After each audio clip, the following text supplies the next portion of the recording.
मैंने जितना देखा है इस 4 साल में और उससे 1 साल पहले जब मैं इसके ऊपर थोड़ी सी रिसर्च कर रहा था कि अगर 10 गौशाला खुलती हैं साल में या जब भी खुलती हैं तो उसमें से 8 से 9 गौशाला बंद हो जाती हैं और वो जल्दी ही बंद हो जाती हैं। क्योंकि सुना आपने, 10 में से 8 या 9 देसी गाय की डेयरियां बंद हो जाती हैं। ये एक कठोर सच्चाई है, लेकिन ऐसा नहीं है कि देसी गौपालन में लाभ नहीं है। देसी गाय की ज्यादातर डेयरियां बंद क्यों हो जाती हैं और देसी गौपालन किस स्थिति में लाभकारी हो सकता है, इसी बारे में ये वीडियो बनाया गया है। ये वीडियो बिल्कुल प्रैक्टिकल है। नमस्कार दोस्तों, बहुत से लोग नौकरी छोड़कर देसी गौपालन शुरू करना चाहते हैं। कई लोग बिजनेस के लिए देसी गौपालन शुरू करना चाहते हैं, यूं कहें डेयरी फार्मिंग करना चाहते हैं देसी गाय की। लेकिन ये डिसीजन लेने से पहले ये पूरा वीडियो जरूर देख लीजिए, क्योंकि मेरे साथ आज हैं दिनेश तेवतिया जी, जो पिछले 4 सालों से देसी गौपालन कर रहे हैं। ज्यादातर डेयरियां बंद हो जाती हैं देसी गौपालन की, ये इनका भी अनुभव है और हमारा भी अनुभव है। क्यों बंद हो जाती हैं, किनको फायदा हो सकता है, क्या कठिनाइयां आती हैं देसी गौपालन में और किस सूरत में वो प्रॉफिटेबल हो सकता है, पूरी जानकारी लेंगे दिनेश जी से। क्योंकि सोशल मीडिया पर आपको बहुत हाइप वाले वीडियो मिलते हैं, लाखों करोड़ों की बात होती है, बड़ा चढ़ा के प्रॉफिट दिखाया जाता है, सच्चाई बहुत कम मिलती है।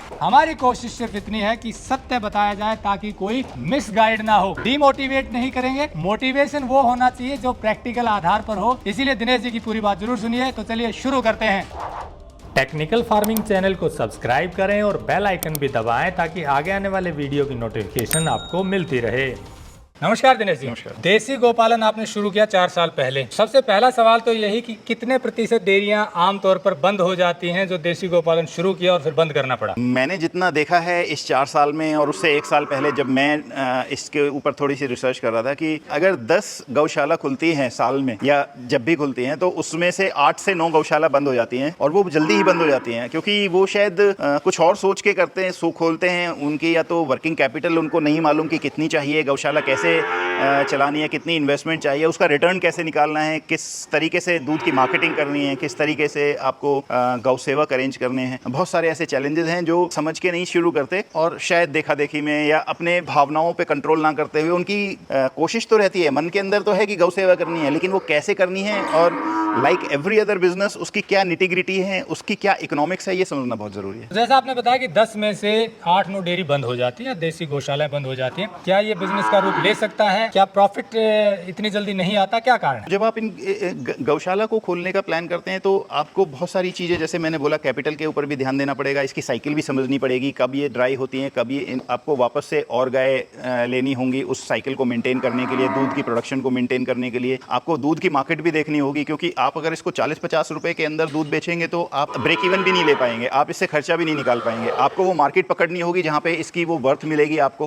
तो मार्केटिंग के ऊपर भी ध्यान देना होगा, कस्टमर्स के ऊपर ध्यान देना होगा, आपको इनके जो स्वास्थ्य के ऊपर, जो भी चारे के ऊपर, अगर आपके पास उतने खेत हैं उसके चारे की पूरी व्यवस्था है। इनके बछड़ों को आप कैसे मैनेज करेंगे जब आपके पास 1 साल के बाद, 2 साल के बाद जब बच्चे आने शुरू होंगे, उन बछड़ों को आप क्या करेंगे, आप कहाँ उनको सेल कर सकते हैं और वो सेल तब होंगे जब आप एक अच्छी ब्रीडिंग के ऊपर काम कर रहे होंगे। बछड़ियाँ जब अच्छी नस्ल की आएंगी वो आपको रिटर्न देना शुरू करेंगी। तो ये सारी चीज़ों को आपको समझना होगा, पहले से इनको रिसर्च करना होगा। किसी भी बिजनेस की जैसे रिसर्च करके किसी काम को करते हैं वैसे ही करना होगा। ये काम सबके लिए नहीं है, जैसे कोई भी बिजनेस सबके लिए नहीं होता, ये भी सबके लिए नहीं है। अगर आप में वो भावना है कि आप 2 साल, 3 साल, 4 साल इनके ऊपर वो मेहनत करके इसको उस स्टेज पर लेकर आएंगे, तब जाके आपको पता चलेगा कि इससे कितना रिटर्न निकल कर आ रहा है। तो आज 4 साल के बाद आपकी इस गौशाला की फाइनेंशियली क्या स्थिति है? आज 4 साल के बाद भी हम कुछ बाय प्रोडक्ट्स बनाने के बाद भी सिर्फ दूध पर ही फोकस नहीं है, कुछ और प्रोडक्ट्स भी बनाने होंगे। गोबर गोमूत्र के, जैसे गोनाइल है, या सामरानी कप बनाते हैं, या हवन के कंडे बनाते हैं, उपले बनाते हैं। ये सारी चीज़ों को जब आप इकट्ठा करके करेंगे तब जाके अभी हम 4 साल में ब्रेक इवन पर हैं। ब्रेक इवन का मतलब न घाटा न फायदा जी। मतलब 4 साल हो गए हैं और इसमें इन्वेस्टमेंट अभी तक आपने की है जी। और अब स्थिति यह है कि बराबरी पर है। आगे कब प्रॉफिट की संभावना बनेगी? प्रॉफिट की संभावना हो जाती है जब हमारी अगली जनरेशन अब तैयार हो रही है, जब हमारी बछिया अब बड़ी होकर गाय बन रही हैं, तो अब हमको और गाय खरीदने की ज़रूरत नहीं पड़ रही है। हमारी इन्वेस्टमेंट जो प्राइमरी कैपिटल होती है, वो कैपिटल इन्वेस्टमेंट अब हमारी बंद होनी शुरू हो जाएगी, क्योंकि हमारी खुद की घर की बछियाँ आनी शुरू हो जाएंगी। वहाँ पर फिर ये प्रॉफिटेबल होना शुरू हो जाता है, क्योंकि फिर आपको सिर्फ ऑपरेटिंग और रनिंग कॉस्ट जो मंथली की होती है वही मैनेज करनी होती है। तो ये मतलब 3 से 4 साल बाद जब साइकिल एक बनेगा तब जा करके आप इसे प्रॉफिटेबल उसमें ले आएंगे। तो क्या सिर्फ दूध पर ही रहेगा तभी प्रॉफिटेबल है? नहीं, जैसे मैंने अभी कहा कि जब तक आप इनके बाय प्रोडक्ट्स नहीं बनाने शुरू करेंगे, गोमय से या गोमूत्र से, जब तक आप उन चीज़ों को नहीं बनाना शुरू करेंगे, आप इसको नेचुरल फार्मिंग से जोड़ना शुरू नहीं करेंगे, कृषि से जोड़ना शुरू नहीं करेंगे, तब तक उसको प्रॉफिटेबल बनाना मुश्किल हो जाता है। दूध क्या भाव बेचते हैं आप? दूध हमारा फरीदाबाद के अंदर 140 रुपये लीटर जाता है और दिल्ली के अंदर 160 रुपये लीटर जाता है। इस रेट में भी आपको ब्रेक इवन है? इस रेट में ही ब्रेक इवन है। जनरली इतना दूध महंगा बिकता भी नहीं है शायद लोगों का, या बेच नहीं पाते हैं बड़े नहीं, शहरों अगर में। आप देखेंगे तो ये शहरों में एक नॉर्मल रेट है देसी गाय के दूध का, स्पेशली गिर गाय, साहिवाल गाय, राठी गाय, जो भी सारी गाय हैं, देसी गायों का यही एक रेट है। रीज़न इसका ये है कि इसकी गुणवत्ता उस हिसाब की है। देखिए, अच्छी गुणवत्ता की चीज़ हमेशा महंगी मिलेगी। अब दूध को हम उस हिसाब से देखेंगे तो मारुति भी 5 लाख में आ जाती है और BMW 5 करोड़ में भी आती है, होती तो कार ही है वो। तो दूध में फ़र्क है, जैसे गाड़ी में फ़र्क है, समझना पड़ेगा आपको। तो मतलब ये है कि आप 140 से 160 रुपए दूध बेच रहे हैं जी, तब जाकर ब्रेक इवन है। अगर इतने में नहीं बेच पाएंगे तो घाटा उठाएंगे। बिल्कुल घाटे में जाएगा सर। आपको हर महीने आपको कुछ ना कुछ कैपिटल, रनिंग कैपिटल में भी इन्फ्यूज़ करना पड़ेगा, घर से पैसे लगाने पड़ेंगे। लेबर की क्या स्थिति रहती है? कई जगह हमने देखा है कि ये दिक्कत आती है। तो आम लोग को शुरू करना चाहे तो क्या ध्यान रखना? देखिए, ये जैसे गौ सेवक की जो क्लासिफिकेशन है वो स्किल्ड लेबर में आती है। वो ऐसा नहीं है कि आपको लेबर चाहिए आप चौक से पकड़ के ले आए जो आप घर बनाते वक्त या किसी भी और मेहनत के काम के। इसमें तरीका होता है, गायों को कौन ध्यान से रख सकता है, कौन अच्छे से दूध निकाल सकता है, इनके खान पान का कौन ध्यान रखेगा। तो लेबर ऐसा नहीं है कि नहीं मिलती हैं या गौ सेवक नहीं मिलेंगे, लेकिन आपको अच्छे से उनको ढूंढ के जांच परख के लेना होता है। मतलब ये है कि खुद भी काम करने के लिए रेडी होना पड़ेगा। आप अनुभव बता रहे हैं। जी बिल्कुल होना पड़ेगा। खुद भी आप तैयार रहिएगा कि आपको जब जरूरत पड़े आपको अपने गौ सेवक के साथ मिलकर काम कराना होगा, लगना होगा। देखिए, जैसे सारे बिजनेस हैं, किसी भी बिजनेस में आप ऑफिस में जाके भी काम करते हैं, जब कोई नहीं आता है आपके ऑफिस में पियोन या कुछ, तो आप सारे काम खुद भी करते हैं। इसी तरीके से यहाँ पर भी करना पड़ेगा। एक बहुत छोटा सा एग्जांपल मैं बताता हूँ। अभी मैंने ये 2019 में शुरू की थी गौशाला, 2020 में लॉकडाउन लगा। उससे 2 दिन पहले हमारे जो गौ सेवक थे, भगत जी बोलते थे हम, वो अपने गाँव चले गए नवरात्रि के लिए कि 7-8 दिन के लिए उनको जाना था। 19 तारीख की उनकी टिकट थी और 20 तारीख को लॉकडाउन लग गया। अब वो आए कैसे? प्रयागराज के रहने वाले वो। अब वहां से वो आए 1 जून को, जब ट्रेन खुली 1 जून की मैंने टिकट कराई और 2 जून को आए। तो 20 अप्रैल से लेके 2 जून तक सारी गौशाला मैंने खुद संभाली। तो आपको वो चीज़ के लिए तैयार रहना होगा। आपको देखना होगा कि मैं ये काम कर सकता हूँ कि नहीं। अगर आप उस काम को कर सकते हैं, जीरो से लेके सारे काम, मिल्क डिलीवरी से लेके गौशाला संभालने से लेके, अगर आप उस काम को खुद कर सकते हैं तब तो आप इसमें सफल हो सकते हैं।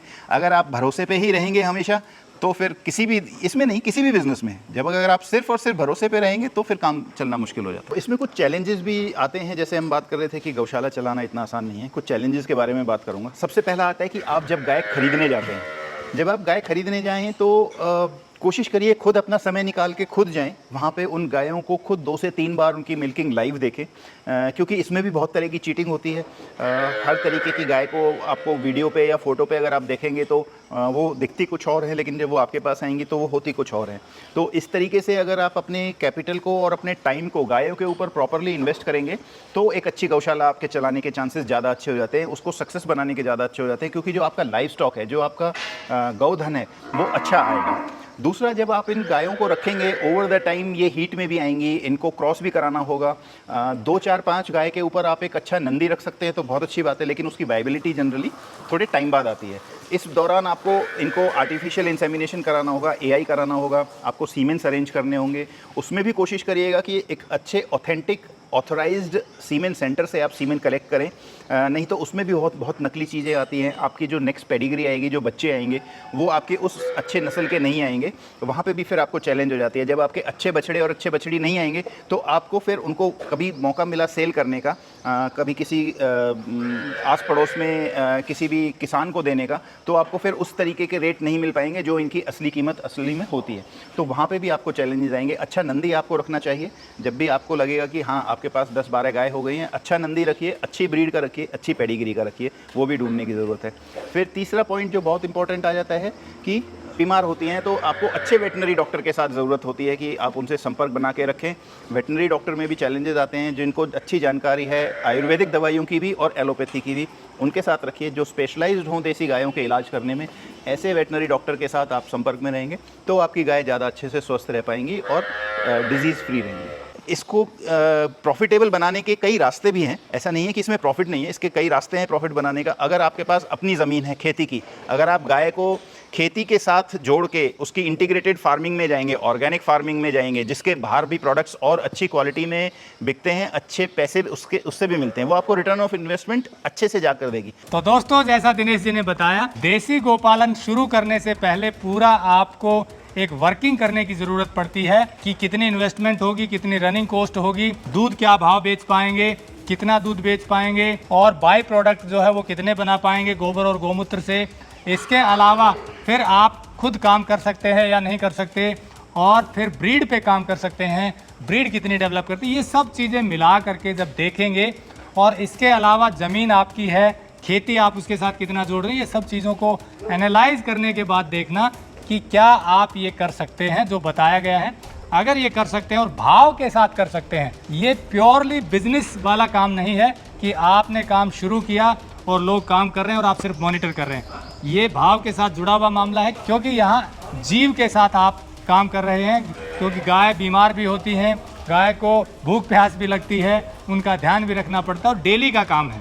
दूध सुबह शाम का काम है, छुट्टी नहीं ले सकते। हमने पहले एक वीडियो दिखाया था जिसमें एक डेयरी फार्मर जो भैंस रखता था, शादी के 20 साल बाद तक छुट्टी नहीं ली, शादी वाले दिन छुट्टी ली थी उसने। कहने का मतलब है 24/7 वाला काम है। ये सब चीज़ें आप कर सकते हैं तो फिर गोपालन के बारे में सोच सकते हैं, नहीं तो आधी अधूरी जानकारी के साथ शुरू करेंगे तो फिर 10 में से जो 8 या 9 गौशालाएं बंद होती हैं उसमें नंबर आ सकता है। सफल बनाना है, जैसा दिनेश जी ने बताया, उन चीज़ों पर गौर जरूर करें ताकि आप अच्छे से गोपालन कर पाएं और लोगों को शुद्ध दूध पिला पाएं। नमस्कार, जय हिंद। जय हिंद।